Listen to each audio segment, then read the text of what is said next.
스펄전 설교 묵상. 오늘 말씀은 1855년 9월 2일 주일 아침 설교 말씀으로 제목은 택함이며 본문은 데살로니가 후서 2장 13절 14절 말씀입니다.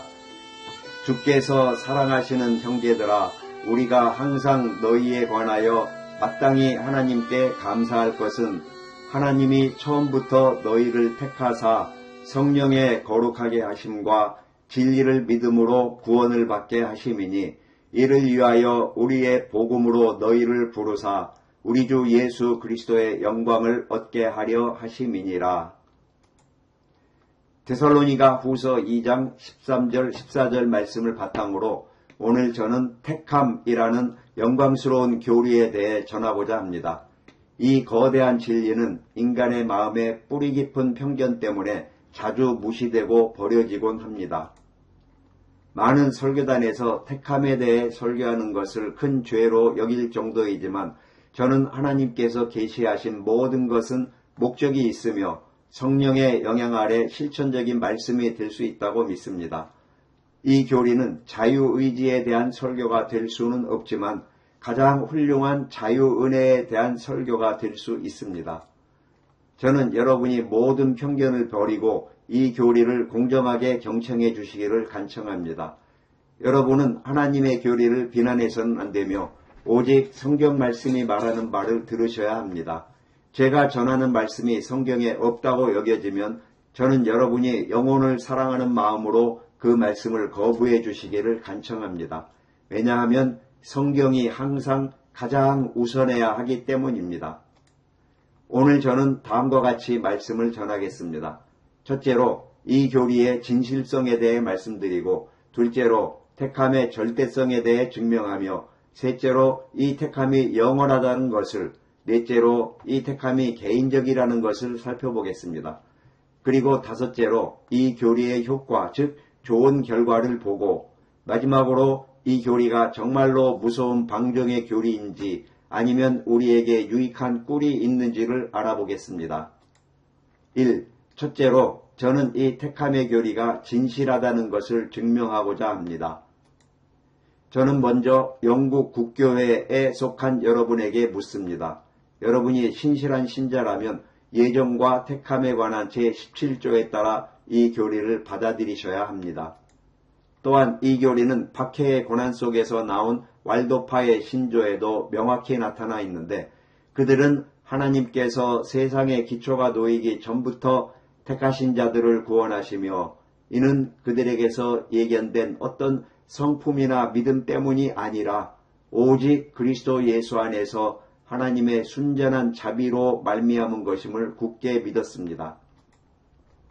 아울러 침례교 신앙고백에도 하나님께서 영광을 내시기 위해 어떤 사람들은 그리스도 예수를 통해 영생으로 예정하셨으며 이는 피조물 안에 있는 어떤 조건이나 원인 없이 오직 그분의 순전한 값없는 은혜와 사랑으로 이루어졌다고 기록되어 있습니다. 저는 이러한 인간적인 권위들을 중요하게 생각하지 않지만 이것들은 제가 이단이나 극단적인 갈뱅주의자로 비난받을지라도 고대 교회의 전통과 순교자들의 고백에 의해 지지받고 있음을 보여주기 위해 사용한 것입니다. 그러나 무엇보다도 가장 위대한 진리는 오직 성경뿐입니다. 성경에는 하나님의 백성들이 계속해서 택함받은 자라고 불립니다. 예수 그리스도께서는 환난의 날이 택함받은 자들을 위해 단축될 것이라 말씀하셨고, 거짓 선지자들이 가능하면 택함받은 자들까지 유혹하려 할 것이며 천사들이 택함받은 자들을 모을 것이라 하셨습니다. 사도 바울은 골로새 교인들에게 하나님이 택하신 거룩하고 사랑받는 자처럼 옷 입으라고 했고, 베드로는 하나님 아버지의 미리 아심을 따라 택하심을 받은 자들에게 편지했습니다. 심지어 초대교회 성도들은 일상적으로 서로 택함받은 자라고 불렀습니다. 예수님께서는 요한복음에서 너희가 나를 택한 것이 아니요 내가 너희를 택하여 세웠나니 라고 하셨고, 내가 너희를 세상에서 택하였으므로 세상이 너희를 미워하느니라 고도 하셨습니다. 사도행전 13장 48절에는 영생을 주시기로 작정된 자는 다 믿더라 고 분명히 기록되어 있으며 로마서 8장과 9장은 택함의 교리를 성경에서 제거하려는 모든 시도를 불가능하게 만듭니다. 바울은 이스라엘이 구하는 것을 얻지 못하고 오직 택함받은 자가 얻었고 그 남은 자들은 우둔하게 되었느니라고 했습니다. 고린도전서에서는 지혜롭거나 능력 있는 자가 많지 않지만 하나님께서 세상에 미련한 것들을 택하사 지혜로운 자들을 부끄럽게 하셨다고 선포합니다. 이 압도적인 성경적 증거를 비웃는 자들은 성경에서 이 교리를 도려낼 수 있겠습니까? 우리는 이 진리 앞에서 고개를 숙여야 합니다. 저는 하나님께서 어떤 일을 택하시고 어떤 일을 남겨두신 그분의 공의를 옹호하려 하지 않습니다. 그분은 스스로 말씀하십니다. 이 사람아, 내가 누구이기에 감히 하나님께 반문하느냐? 토기장이가 같은 흙덩이로 하나는 귀하게 하나는 천하게 만들 권한이 없겠습니까? 다만 저는 택함이 가혹하다고 말하는 사람들에게 묻습니다. 만일 여러분 중에 오늘 거룩해지고 죄를 끊고 구원받기를 원하는 사람이 있다면 하나님께서는 이미 여러분을 택하셨습니다. 만일 여러분이 거룩함이나 의를 원하지 않고 세상의 쾌락을 더 사랑한다면 하나님이 여러분이 원하지 않는 것을 주시지 않았다고 불평할 권리가 어디에 있습니까? 택함은 어떤 이들을 단순히 천국에, 어떤 이들을 지옥에 보내기 위한 것이 아닙니다. 하나님께서는 택함 받은 자들을 거룩함과 의로 택하신 것입니다. 둘째로 이 택함은 절대적입니다. 즉, 이 택함은 우리가 어떤 존재인지에 달려있지 않습니다. 우리의 반대자들은 하나님이 우리가 행한 어떤 선한 일 때문에 사람들을 택하신다고 주장합니다. 그러나 율법의 행위로 의롭다 함을 받을 수 없다면 율법의 행위로 택함 받을 수도 없습니다. 혹은 하나님께서 그들이 가질 믿음을 미리 보시고 택하셨다고 말하기도 합니다. 그러나 믿음은 하나님이 주시는 선물입니다. 제가 20명의 거지 중 1명에게 동전을 주기로 결정했는데 그가 동전을 가질 것을 미리 알았기 때문에 그를 택했다고 말하는 것은 터무니없는 일입니다. 마찬가지로 구원에 취하신 믿음을 미리 보시고 택하셨다는 주장은 터무니없습니다. 택함은 분명히 절대적이며 성도들이 나중에 갖게 될 미덕과는 완전히 별개입니다. 우리가 가장 거룩하고 경건할지라도 우리의 유일한 소망은 그리스도 예수 안에 나타난 은혜에 달려 있습니다. 저는 제가 구원받을 만한 어떤 장점도 없었습니다. 저는 순전하고 순수한 은혜로 구원받는 것에 만족합니다. 하나님께서는 그분이 긍휼히 여길 자를 긍휼히 여기시며 그분이 구원하기 원하시기에 구원하시는 것입니다. 셋째로 이 택함은 영원합니다. 성경은 하나님이 처음부터 너희를 택하사라고 말씀합니다. 처음이 언제였는지 누가 말할 수 있겠습니까? 그것은 이 세상이 창조되기 훨씬 이전, 심지어 별들이 태어나고 온 우주가 아직 태어나지 않은 채 하나님의 마음속에 잠들어 있었던 그 영원에까지 거슬러 올라갑니다. 단 한 명의 천사의 날개짓도 없었고 시간도 없었으며 오직 하나님만이 홀로 영원 속에 계셨을 때 바로 그때에 태초에 말씀이 계셨고 하나님의 백성들은 말씀과 하나였으며 그분께서 그들을 영생에 이르도록 택하셨습니다. 우리의 택함은 이처럼 영원합니다. 넷째로 이 택함은 개인적입니다. 우리 반대자들은 택함이 민족의 택함이지 개인의 택함이 아니라고 주장하며 이 교리를 뒤집으려고 합니다. 그러나 본문은 하나님이 처음부터 너희를 택하사라고 말씀합니다. 개인을 택하는 것이 불공평하다면 한 민족을 택하는 것은 수많은 개인의 연합이므로 훨씬 더 불공평한 일이 될 것입니다. 민족은 개인들의 집합체에 불과합니다. 하나님이 유대인을 택하셨다면 그분은 그 유대인 한 사람 한 사람을 택하신 것입니다. 그러므로 택함은 개인적일 수밖에 없습니다. 5. 다섯째로 택함은 선한 결과를 낳습니다. 많은 사람이 택함의 교리를 오해하여 스스로 나는 택함받았다고 말하면서 나태함에 빠지거나 더 심하게는 두 손으로 악을 행합니다.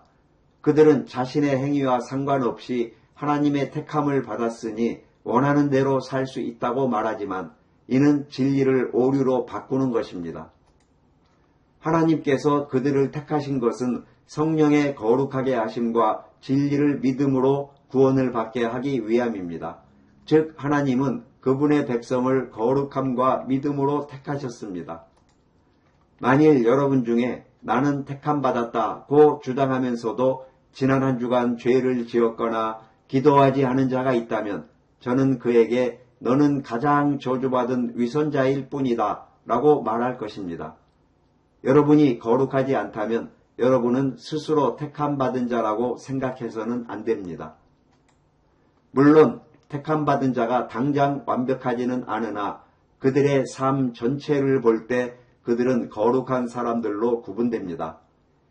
여러분이 하나님의 두려움 속에서 살려고 노력한다면 세상의 기초가 놓이기 전부터 여러분의 이름이 어린 양의 생명책에 기록되었음을 의심하지 마십시오. 택함의 또 다른 표식은 믿음입니다. 하나님의 진리를 믿고 예수 그리스도를 믿는 자는 택함받은 자입니다.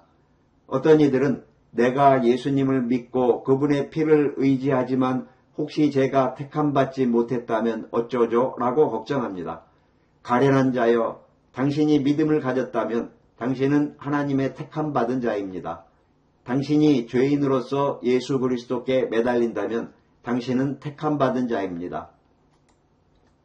저는 여러분에게 말씀드립니다. 오늘 아침 여러분이 자신의 행위 없이 하나님께 나아와 그리스도의 의와 피에 의지한다면 여러분은 택함받은 자입니다. 왜냐하면 하나님께서 여러분에게 능력을 주시고 여러분을 택하지 않으셨다면 여러분은 그렇게 할 수 없었을 것이기 때문입니다.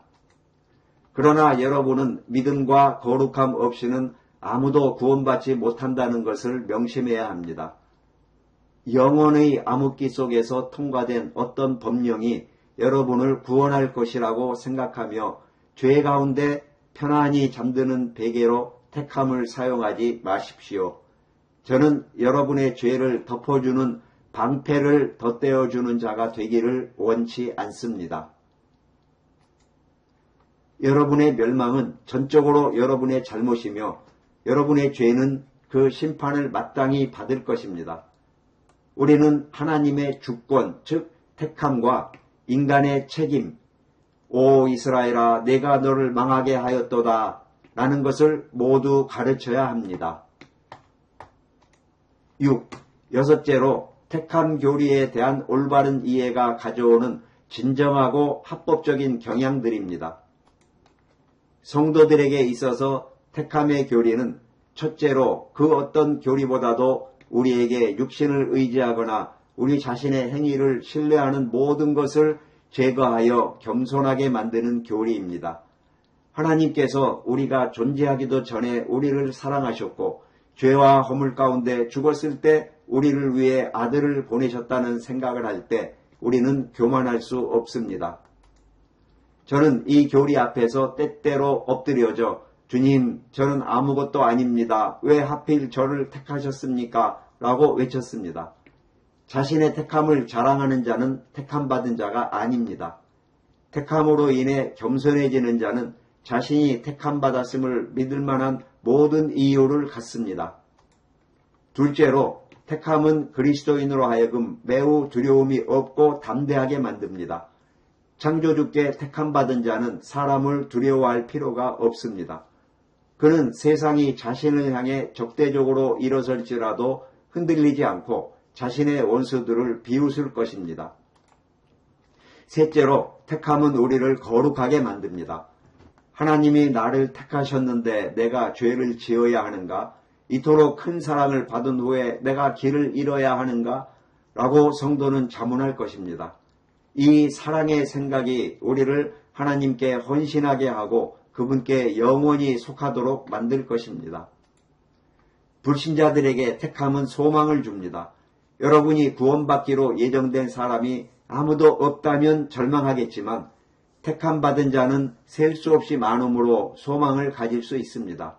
둘째로 주님을 시험해 보십시오. 여러분이 설령 택함 받지 않았더라도 잃을 것은 아무것도 없습니다. 지금 있는 곳에 머물면 죽지만 하나님께 나아가면 기껏해야 죽을 뿐입니다. 그러나 하나님은 당신을 물리치지 않으실 것입니다. 만일 당신이 죄인으로서 예수님께 나아가 구원을 간청하는데 거절당한다면 그것은 하나님의 영광에 오점을 남기는 일이 될 것이며 하나님은 그런 일을 허락하지 않으실 만큼 자신의 명예를 귀하게 여기십니다. 마지막으로 당신이 정직하게 자신이 길을 잃었고 멸망당할 만하며 하나님께서 당신 옆에 사람을 구원하신다 해도 그분의 공의가 침해받지 않는다고 고백할 수 있다면 이 택함의 교리는 당신의 영혼에 올바른 영향을 미친 것이며 당신은 천국에 가까이 와 있는 것입니다. 이제 평안히 떠나십시오. 하나님께서 당신의 죄를 용서하셨습니다. 당신의 소망을 택함이 아니라 그리스도의 십자가에 두십시오. 예수님을 처음과 중간, 끝으로 삼고 그분 안에 안식하십시오.